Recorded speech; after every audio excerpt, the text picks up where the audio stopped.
Ukrainian President Volodymyr Zelensky has decided to dismiss Defense Minister Oleksiy Reznikov from his post. Zelensky would ask Parliament to replace Reznikov with Rustem Umerov.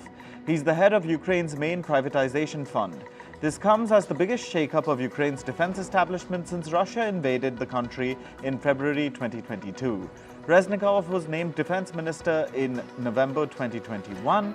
He has helped secure billions of dollars of Western military aid to fight the war, but he faces graft allegations surrounding his ministry. Zelensky has said that he has struck a very important agreement on training pilots in France. Zelensky said that he had a conversation with French President Emmanuel Macron. France does not have the F-16 fighter jets that Ukraine has been demanding. However, it does have French-made Rafale warplanes and Mirage 2000 jets. Zelensky and Macron also discussed what France could do to protect the Ukrainian city of Odessa. The city is critical for grain exports. Russia's former president Dmitry Medvedev has said that some 280,000 people have signed up this year for professional military service. This comes almost a year after Russia announced a plan to expand its military. Russian President Vladimir Putin had ordered a partial mobilization of 300,000 reservists in September 2022. The move had prompted hundreds of thousands of people in Russia to flee the country as they did not want to be sent to the front line. US President Joe Biden has said that he is disappointed that his Chinese counterpart Xi Jinping will not be attending the G20 summit in India's New Delhi. Biden added that he is going to get to see him. Xi has pulled out of the G20 at a time when India and China ties have soured. Last week, China released a map showing India's territory as its own. New Delhi protested against Beijing's move. Canadian Prime Minister Justin Trudeau has departed for Indonesia's Jakarta for the ASEAN Summit. Canada became an ASEAN dialogue partner in 1977. Indian Prime Minister Narendra Modi will also be attending the ASEAN Summit. More than 19,000 security personnel have been deployed for the 43rd ASEAN meeting. It will be held in Jakarta from September 5th to 7th. Clashes broke out between ethnic groups in the northern Iraqi city of Kirkuk on Saturday. At least 3 protesters were shot dead, more than a dozen people were injured. The dispute centers around a building in Kirkuk which was once a headquarters for the Kurdistan Democratic Party or KDP. The Iraqi army has been using the building as a base since 2017. The government wants to return the building to the KDP in a show of goodwill. However, Arab and Turkmen opponents have set up a camp outside the building to protest the move. Gabon's military leadership has opened the country's borders. This comes as the nation prepares for the swearing-in ceremony of transitional junta leader General Brice Oligui Nguema. Gabon's armed forces seized power on August 30th. President Ali Bongo was removed and placed under house arrest minutes after he secured a 3rd presidential term in the recent election. Japan has extended a $100 million loan to Jordan. This is to help the country's electricity sector reforms. Japan's Foreign Minister Yoshimasa Hayashi met his Jordanian counterpart Ayman Safadi. Japan has contributed over $4 billion in loans to Jordan in recent decades. Authorities in South Africa's Johannesburg are probing the cause of the devastating fire that engulfed an illegally occupied building on Thursday. The death toll in the incident has risen to 76. Before the fire, some 200 people were living in the building. After a thorough search, no more victims have been found. The investigation has been handed over to South Africa's National Police Force. The Indian Space Research Organisation, or ISRO, successfully launched its first ever solar mission called Aditya L1 on Saturday. It successfully lifted off from the Satish Dhawan Space Centre located in the Indian state of Andhra Pradesh. Aditya L1 has now separated from the 4th stage of its polar satellite launch vehicle and it has begun its journey in space. This comes just days after ISRO successfully executed its Chandrayaan-3 mission to the moon. Some NASA astronauts have returned from the International Space Station. They splashed down in the Atlantic Ocean off the coast of Jacksonville in the U.S. state of Florida. Astronauts included the UAE's Sultan Al Nayadi and Roscosmos cosmonaut Andrei Fedyaev. The crew made its way back to Earth in the SpaceX Dragon Endeavour. They will now receive medical checkups. In climate, Typhoon Saola has now weakened to a tropical storm. This was after it hit the southern Chinese province of Guangdong over the weekend. Local media said that railway operations and airlines were allowed to gradually resume after the typhoon weakened. Earlier, Typhoon Saola had forced businesses, schools and financial markets in China to shut down. Typhoon Hurricane has brought fierce winds and torrential rain to the southeast coast of Taiwan. Footage showed the powerful force of the wind tearing through various parts of the island. Domestic flights have been cancelled and almost 4,000 people were evacuated. Hurricane became the first typhoon to directly hit Taiwan in 4 years. Torrential rains have swept across Spain. They have left some roads flooded around the capital, Madrid. Spain's National Weather Agency issued a red alert. Madrid's mayor also advised residents to stay at home. US President Joe Biden traveled to the state of Florida on Saturday. He was there to survey the destruction from Hurricane Idalia. Biden took an aerial tour and received a briefing from local officials and first responders. However, he did not meet Florida's Governor Ron DeSantis. The U.S. state of Nevada has experienced extreme rains. Streets turned into rivers due to the deluge. The rains have inundated the Las Vegas Valley. The National Weather Service issued a flash flood warning for central Clark County, including Las Vegas. More than 600 flights were delayed and over 108 were cancelled. Meanwhile, nearly 4,000 people grappled with power outages. In Greece, firefighters battled another fire at the Dardia National Park. Greece is seeing Europe's deadliest blaze this summer. The wildfire in its northern region has killed at least 20 people. It has scorched forests and destroyed homes and livelihoods. Scientists have said that climate change has made the fires more intense this year.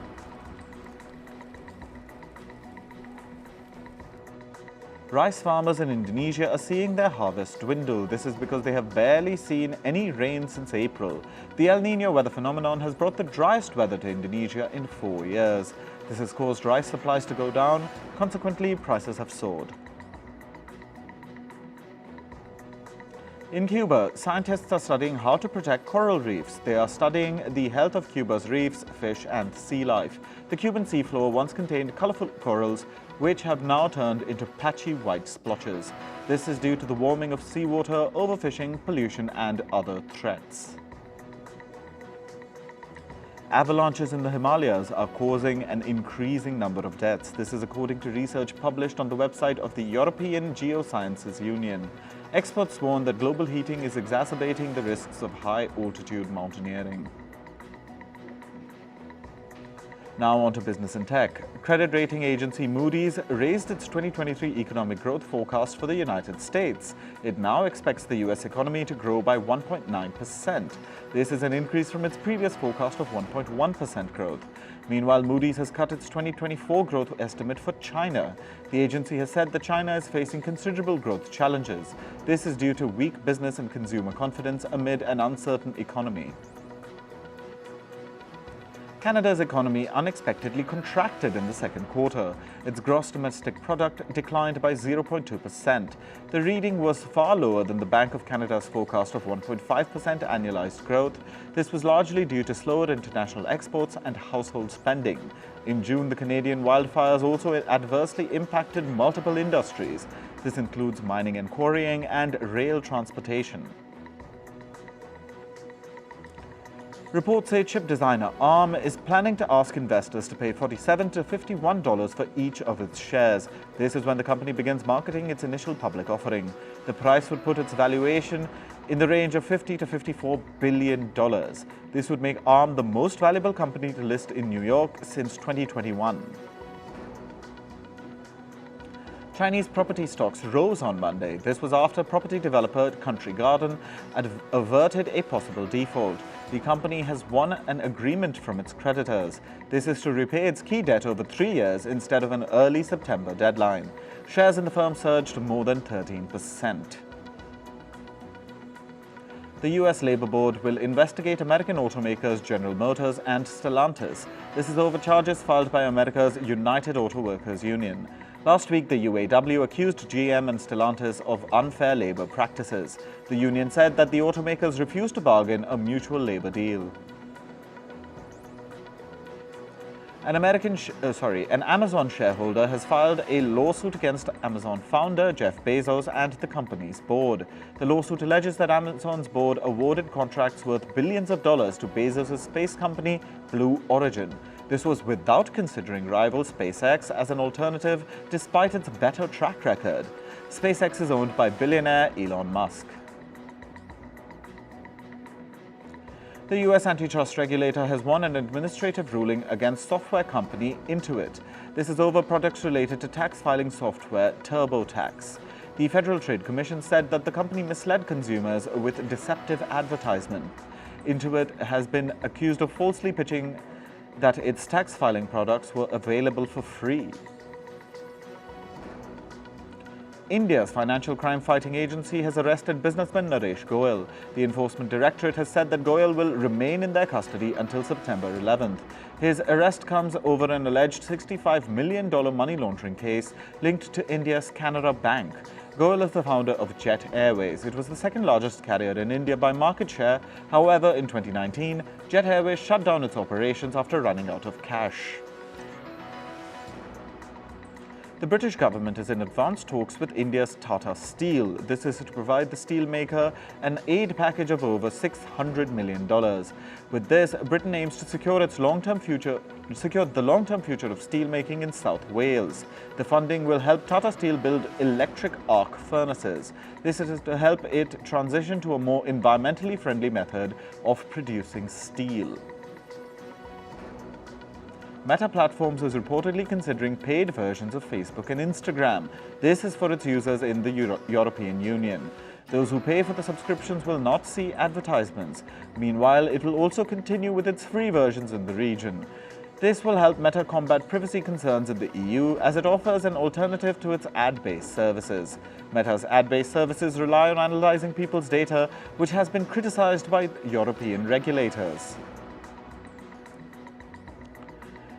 Moving to sports. In cricket, India is set to take on Nepal in the final group stage match at the 2023 Asia Cup today.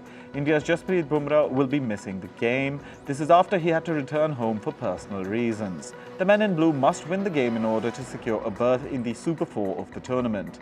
India's opening game against Pakistan was abandoned on Saturday, and both sides were awarded a point each. Meanwhile, Bangladesh beat Afghanistan by 89 runs and are still in the running for the Super 4 stage. Former Zimbabwe captain Heath Streak has died aged 49. Streak was battling liver cancer for a long time and was undergoing treatment in Johannesburg. The news of his demise was shared by his wife on social media. Streak represented Zimbabwe in at least 65 tests and 189 one-day internationals. He was appointed as Zimbabwe's captain in 2000. In football, Arsenal beat Manchester United 3-1 in the English Premier League. Marcus Rashford scored the opener for United just 27 minutes into the game. However, Martin Odegaard levelled the score for the Gunners after a minute. The scoreboard remained 1-1 until Declan Rice and Gabriel Jesus netted for Arsenal late in the game during stoppage time. Meanwhile, Liverpool thrashed Aston Villa 3-0. Dominic Szoboszlai scored the first goal for Liverpool. Villa's Matty Cash then netted an own goal to double the lead.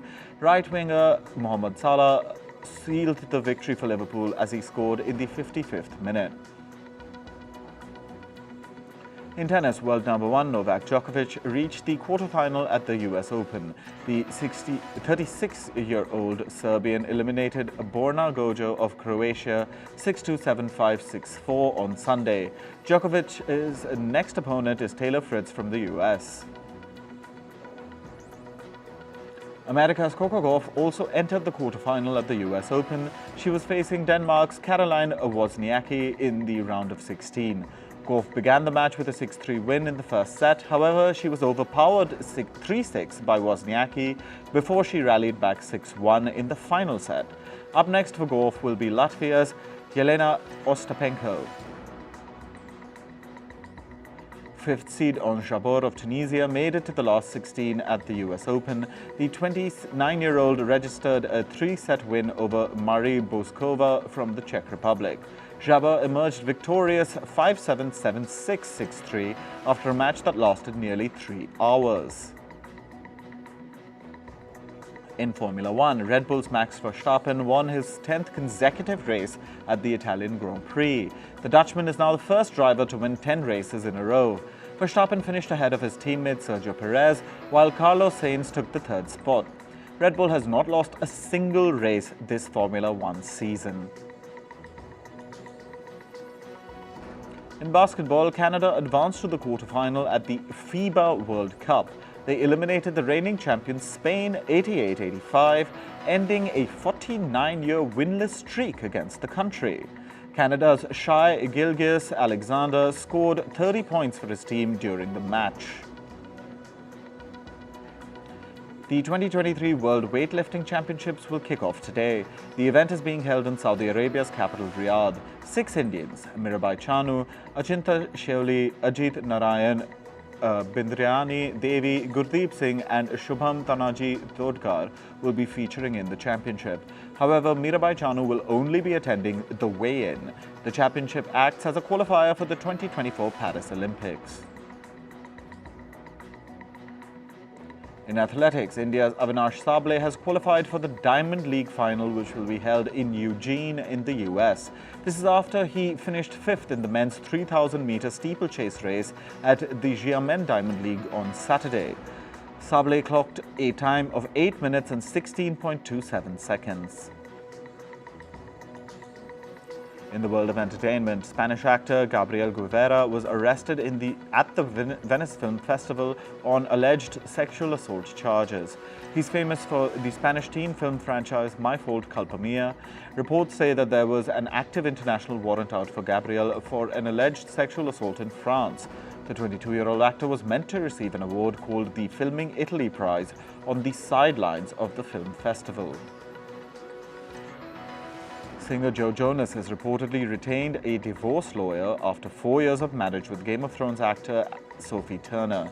Some reports say that Joe Jonas has been consulting with divorce lawyers in Los Angeles and preparing to file divorce documents. He was also reportedly spotted without his wedding ring. Joe Jonas and Sophie Turner met in 2016 and got engaged the following year.